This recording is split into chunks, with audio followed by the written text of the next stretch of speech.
If the idea is so powerful, why haven't we already built it?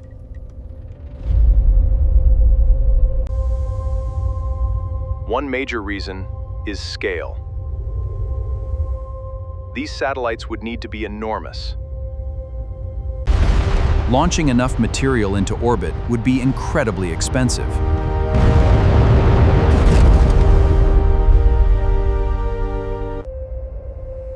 Then comes another challenge: assembling and maintaining giant structures in space.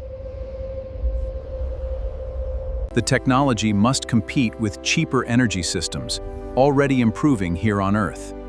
We can make it viable. But if launch costs fall and space construction improves, this idea could one day become possible.